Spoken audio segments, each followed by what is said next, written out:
Selamat siang pemirsa, kabar siang kembali hadir menemani Anda bersama saya Syafinas Jasmine yang akan membawakan berita terbaru dan teraktual.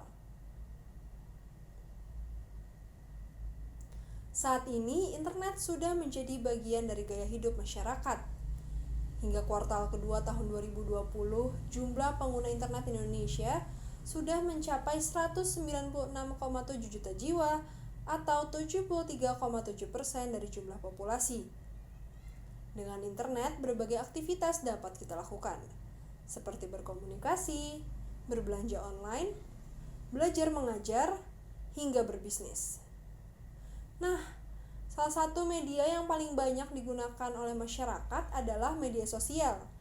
Hingga saat ini, pengguna media sosial di Indonesia sudah mencapai 160 juta jiwa atau 59% dari jumlah populasi. Saat ini di belakang saya sudah ada grafik kepemilikan media sosial di Indonesia. Ada WhatsApp yang menempati peringkat pertama dengan angka 98,9%. Kemudian pada peringkat kedua yaitu ada Facebook dengan angka 89,8%. Kemudian yang ketiga yaitu YouTube dengan jumlah 87,8%. Selanjutnya yaitu yang keempat adalah Instagram dengan jumlah 47,6%. Lalu yang kelima yaitu TikTok dengan 16,7%. Yang keenam yaitu Telegram dengan jumlah 12,6%. Kemudian yang ketujuh ada Twitter dengan angka 10,7%. Dan di posisi terakhir yaitu Line dengan jumlah 7,1%. Nah, dari data tersebut tidak heran jika penyebaran informasi sangatlah cepat. Namun masih banyak masyarakat yang menyalahgunakan media sosial. Contohnya seperti cyberbullying, pencemaran nama baik, mengunggah konten yang mengandung sara, pornografi dan kekerasan, menyebarkan informasi hoax, mengumpat dengan kata-kata kasar, berjudi online, dan lain sebagainya. Dari beberapa contoh penyalahgunaan tersebut, terdapat hal-hal penting yang perlu kita perhatikan dalam bermedia sosial. Di sini yang pertama ada etika berkomunikasi. Di media sosial kita perlu memilah kata yang kita gunakan. Jangan sampai kita menggunakan kata-kata kasar atau bahkan menghina orang lain. Lalu yang kedua, hindari penyebaran sara, kekerasan, dan pornografi.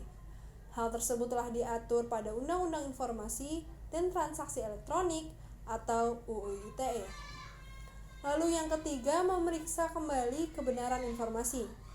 Mudahnya menyebarkan informasi di media sosial membuat banyak hoax yang tersebar di media sosial.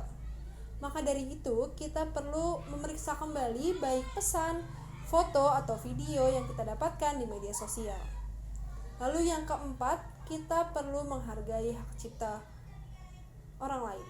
Dalam menyebarkan informasi milik orang lain, kita perlu mencantumkan sumber, baik itu pesan, foto, ataupun video, agar tidak terjadi plagiarisme. Dan yang terakhir, kita perlu menjaga privasi, karena tidak adanya batasan dalam internet membuat kita harus memilah informasi, data, ataupun kegiatan yang akan kita unggah.